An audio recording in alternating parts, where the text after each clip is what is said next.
ورجعنا لكم من تاني مع عم عاشور بتاع الحلويات. احنا خلاص مبقاش عجل بقى حلويات.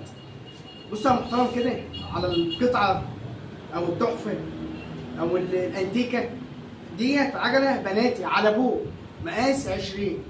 طيب تفرق ايه عن العجل العادي؟ لا تفرق كتير قوي. بصوا بقى يا محترم، العجله ديت الغطا الجزير بتاعها مقفول، علبه مقفوله، لا زنه ولا خبطه ولا شخشخه بفضل الله، بتقفيل ابني. شفت حضرتك القفل الجميل ده؟ دي قفل اعتبره يعني حاجه ما شاء الله، امان قوي. شفت يا محترم الكشاف ده، الدينامو المولد دي يا باشا السلوك الدبل كلها ملونه، اطاره المونيا، عجله ما شاء الله يا جماعه. تفصيله والله الحاجات دي كنا بنشوفها من سنين. لعبه الجدول الاصلي الياباني اللي على ابوه، شبه محترم.